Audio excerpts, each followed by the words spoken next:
Hey sewing folks, it's Jessy. I'm getting ready to film my tutorial for adding pockets to pants number 2.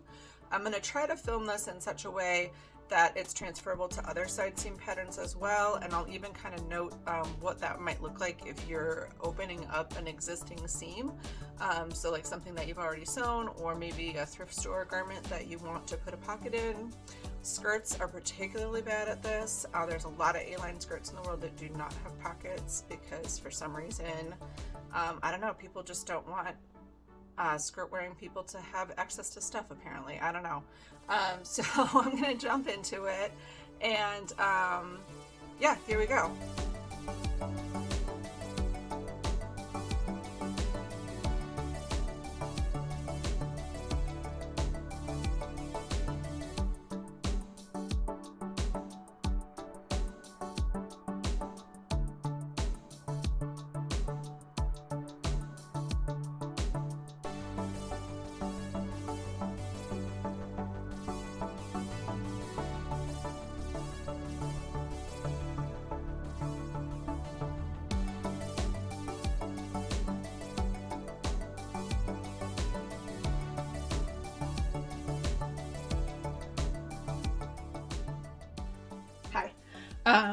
That was actually extremely painful to watch. I did not realize how incredibly unergonomic my seating height countertop was. So anyway, apparently if I don't get a regular standing height cutting counter, I'm going to be a hunchback, but that's all right. Julia Childs had a little bit of a hunch and she seemed like she turned out fine, so no worries.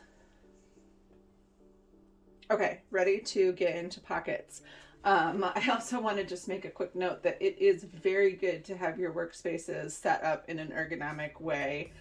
You can probably see from watching that time-lapse video of me cutting at a seating height countertop that is really not good in the long term for your back. So my pressing table is at countertop height. I do cut at my pressing table fairly frequently, and then I also use my kitchen countertop because it's at a countertop height. In the classroom, we take like regular 8-foot work tables and then we put bed risers underneath them. You can get these usually during move-in week at like grocery stores or department stores. I say move-in week because we're in a college town. I realize not everybody's in a college town, but they're really popular in dorm rooms because you can raise the bed up and then you can put more storage under your bed. Anyway, they're called bed risers. If you put them underneath the feet of a 8-foot work table, it essentially raises it up to countertop height and it is much more comfortable to cut at. So that was an unrelated extra bonus tip. Now we're going to get into pockets. I'm going to switch to the overhead view. So this is pants number 2. It has a straight side seam, perfectly straight, parallel to the grain side seam. I'm going to pretend for purposes of this video that it maybe is not necessarily straight. Say you're starting with a finished garment like that A-line skirt that I talked about in the introduction. So I have put my tracing paper underneath my garment. This is my pattern pieces, but let's just pretend that I don't know that that's a perfectly parallel seam. So I'm going to trace the side seam directly onto the tracing paper. So whatever garment it is that you are trying to retrofit or add, if you're starting from scratch, sewing from scratch, transfer that side seam line, whatever it might be, onto your tracing paper. Then, let me grab my ruler. If you're sewing from a pattern, any seam allowance, any waistband allowance, anything like that that's not going to be part of the actual worn length of your garment, we're going to take off the top. So with pants number 2, that's a 1/2 inch for the seam allowance and 1 1/4 inches for the elastic channel. And then I actually, because these are quite a heavy linen, this beautiful evergreen colored linen, it's a little bit heavier than the other pants that I've sewn, so I actually added another 1/2 inch to the elastic channel. I'm going to size up the elastic that I put in these because I don't want them to fall down, especially because they're going to have nice generous pockets in it, and I'm going to load them up with rocks. So anyway, so that's another, I've lost track of my math, so 1/2 inch plus 1 1/4 inches plus another Did I say inch? I think I added an extra ½ inch. I'm sorry. We're going to take off 3.5 inches for the waistband on this one. Okay, so I'm taking my clear ruler here and I'm just lining it up with the side seam, and I'm going to mark 3.5 inches down where I know I can start that pocket. Obviously you don't want the opening of your pocket in your waistband because otherwise it's not gonna be pocketable. That's not a word. It is now. Okay. So then I'm actually just gonna lay my hand on my my pattern. So my wrist is about ½ an inch down from where I've marked my pocket opening. Let me mark that in more of a bold line so hopefully you can see it on the video. A nice soft pencil is nice for pattern tracing. Can you see that? That's better. Okay, so I'm going to put my hand as I would put it if it was in a pocket. And then I want to make sure that the other side of my pocket opening, we don't want it to be gapping and huge. We don't want things to fall out of it. That's like a pocket pet peeve. Anyway, and then I am going to actually, because I don't want to mark in graphite on my linen because I didn't grab a fabric pencil. I have a graphite pencil. I'm actually going to use a pin to mark about ½ an inch out from my hand. I'm going to poke a pin into the fabric. So that'll put a puncture mark in my tracing paper, and that will tell me kind of like where that bottom of my hand is going to be when I take the pattern off and I just trace the pocket bag onto my tracing paper. That's what the inside of a pocket is called, a pocket bag. I always feel like that's a little risque somehow. I don't know. The word bag is like one of those things that makes my children laugh, even though it's not a funny word. All right. So I'm going to take my fabric here and put it aside. And then I'm going to put my hand back on here and I'm going to find my mark, which is right here. And I'm going to kind of draw like a mitten shape, basically, around my hand. And I'm going above here and also quite a bit below the opening mark. Because the bag of the pocket is going to go down below the opening mark.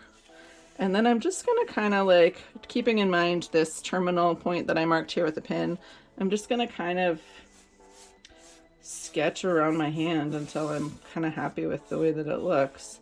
Like think of maybe a kitchen mitt, you know, an oven mitt, something that,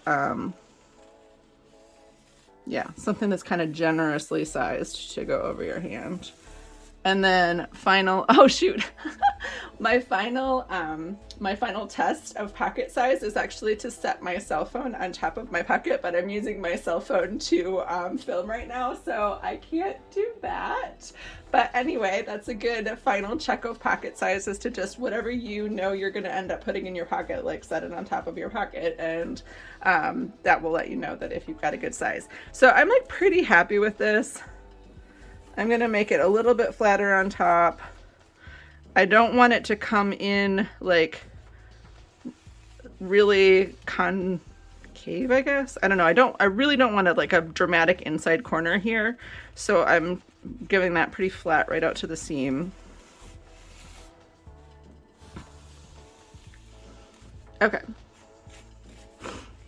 I'm relatively happy with that. Okay, so this is my pocket pattern, but it does not have seam allowance. So we're gonna take our ruler and quickly add seam allowance. This is one of the times it's nice to have these clear rulers. If you want a deeper pocket, like go for it. This is size to you. I'm not making this one super huge because these are elastic waistband pants and I don't like having my pants fall down. So I'm sizing it basically, I did say rocks, but I'm probably not going to carry rocks. That is absolutely false. I am totally going to carry rocks in this pocket. I'm going to tell myself that I'm not going to carry packs in this pocket. I'm going to wear this to the beach and it's going to be full of rocks. So anyway, but what I meant is size it to what you want to carry in your pockets. Okay. Okay, so this is our pocket pattern. I'm going to cut this out of our tracing paper. We want to cut 4 of these because we need one to go on each piece of our pants, basically. So one of them is going to get sewn to each front and one of them is going to get sewn to each back. And if you have fabric like I've picked out, this beautiful evergreen colored linen, which is reversible and is the same on each side, you're going to want to make sure that you are sewing it together so that you have a left side and a right side. That's when it's kind of helpful to mark, either put a pin in it so that you can tell which side is the outside, or a post-it note or something like that. So I'm going to pause the video, pause the speaking video. I'm going to do a time lapse of cutting out the pocket so you guys don't have to sit through that, and then we'll jump over to the sewing machine.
Okay, we are over here at the sewing machine. I have got thread in the machine that, at least to my satisfaction, matches the fabric.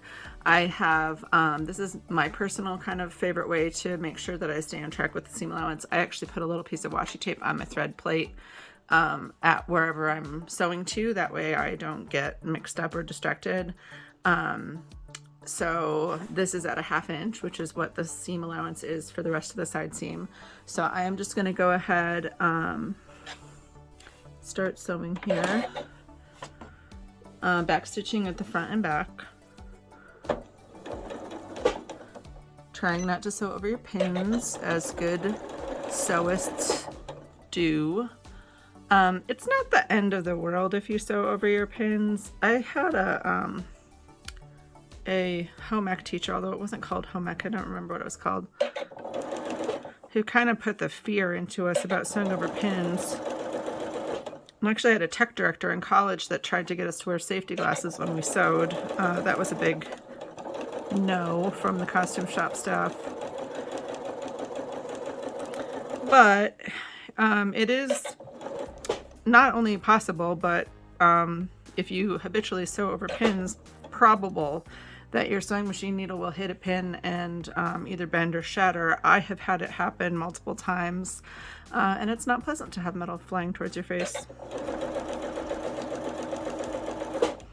So don't sew over your pins. Moral of the story.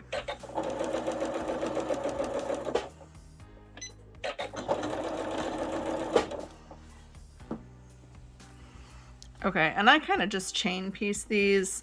It's not exactly like I would if I was quilting, but similar. I don't cut the thread in between. I've got them all pinned on.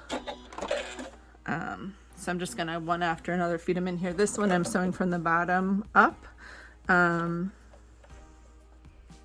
because I don't want to have the wide part of my fabric, oops, there we go, under the free arm. And then use as many or as few pins as you want. I like to have a pin. This linen is quite jumpy, It's very drapey, which makes it lovely to wear, but also a little tricky to sew. Not very tricky. You just have to kind of encourage it to behave. So I like having it anchored at the beginning and end of my seam. Gives me some points of reference. Okay, had a little camera malfunction in the middle of sewing those pockets, but you probably don't need to see me do 4 of the same thing. So we just did 1, and then, you know, the other 3 were exactly the same. We sewed them on with the 1/2 inch seam allowance. A 4-inch seam allowance would be totally wrong. Don't do that. 1/2 inch seam allowance. Or whatever your existing seam is. If you're taking apart an existing garment and adding a pocket, just match the seam allowance that it was sewn with. If you're doing, you know, a different pattern, then follow whatever the designer did. I'm going to jump over here to the overhead view. All right, so I chain pieced these all together so they've got threads between them. Okay. Now I'm just gonna press. We love pressing. Pressing is the best. It really is. I know everybody hates ironing. I hate ironing. I love pressing. I love, I don't know, I love the order that it brings to things. And I like the nice crispness and the steam. I don't know. I'm a dork. I like it. Also, can we talk a little bit about how funny it is that my studio is actually very cute, and the angle on these videos means that you guys mostly are looking at my washing machine instead of my cute studio. Figure out maybe how to do that. Okay, so I'm just pressing these all to the outside. You could, I mean, theoretically, you could cut a whole piece of fabric that looked like this. It would just have a lot of waste. So that's not how we do it. But, you know, if you have a lot of fabric and you want to do that, go for it. All right. I like to save my special scraps from projects that I like and use them as the insides of my pockets because they don't really show except I know they're there, and it makes me happy. All right, so this is my 2 fronts. I'm obviously not going to sew the fronts together. I'm just kind of trying to keep my pieces in order so that I can make sure that I'm sewing to, you know, left side to left side.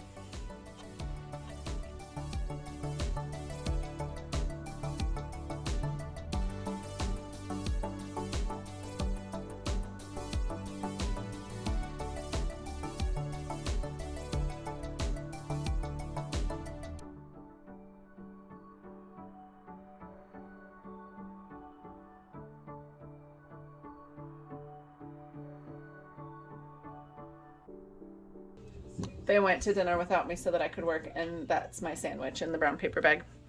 And also my youngest, who's appeared late. All right, okay. So here are my 2 back sides. So here's my fronts. Okay, so I want 1 front and 1 back, and I'm gonna make my little sandwiches. Okay. So now we need to go back and refer to our pattern piece that we drew to determine where our opening is going to go. Okay, so I'm going to match that up.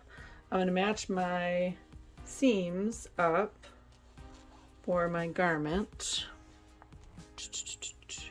And then I'm going to take my master pattern piece and I'm going to transfer those marks for the opening onto my seam allowance for my pattern piece. So we want to, I'm going to draw the whole seam allowance. I wouldn't necessarily do this, but I just want you guys to see basically what's happening. So we're going to sew along the seam to the top of the opening. We're going to leave this open. That's not looking very big. I don't know what I was thinking. Hang on. I like these little soft erasers.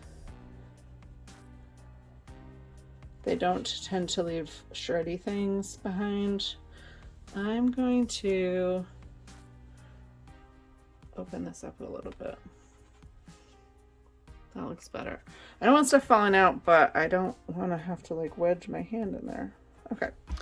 Editing as we go. So I'm going to sew down to here, and then I'm going to sew from the seam around the edge of the pocket at a 1/2 inch seam allowance. It'll obviously be accurate because you'll be doing it on your sewing machine, following your seam allowance guide. I'm going to do that up to the seam. So you can, I don't know if you can see it because my thread matches color here, but this is my stitching line that I just did. And then I'm going to sew over the stitching line. And actually you want to sew just a little bit to the inside of it if you can cheat it, because you don't want your stitching from your attaching the pocket to your body to show once that's opened up. So cheat to the inside a little bit. And then we're going to continue down the side leg. So that will mean that we have the full depth of this pocket with this little kind of catch part so that their stuff doesn't fall out of the bottom, and you have a nice comfortable opening for your hand. So I'm going to do my other one, and then I'm going to go over to the sewing machine and sew it again, and then I'll come over and show you. I don't think I'm going to film sewing it because I'm literally just going to sew on this chalk line that I just drew, and you'll see that when I come back. Okay, back from the sewing machine, and I'll show you what we've got here. Hang on, let me find this. Okay, so this is our side seam. This is actually the first step of pants number 2, is to sew these long straight side seams together. So it's a really easy addition. I've got a little string here I'm gonna snip. You just add the pocket step kind of before you sew the side seam, and then you're back on track and you follow the pattern as written. So here's my pocket. It's not pressed yet, so it's a little rumply looking. This linen is so gorgeous and shiny. I can't wait to wear these. It's going to be amazing. So it looks, you know, I drafted this specifically to be kind of on the small side, because again, elastic waistband pants. And I just, you know, if I have big pockets, I fill them with things, and then my pants are falling down. So anyway, I made them kind of small. You could certainly make this opening bigger if you wanted to. I like the security of having a deeper pocket with a smaller opening, because mostly what's in my pocket is my phone. Anyway, and you can see, maybe you can see how I've kind of, can you see this? How the side seam that we sewed is a little outside the seam that we sewed to attach the pocket bags to the sides of the pants. So that way you don't see any of that coming through the seam, although you do see a whole bunch of thread tails. I usually cut my thread tails as I'm working, but I guess I did not this time. So anyway, so you don't see any of the other seam, and you have a nice secure side seam pocket.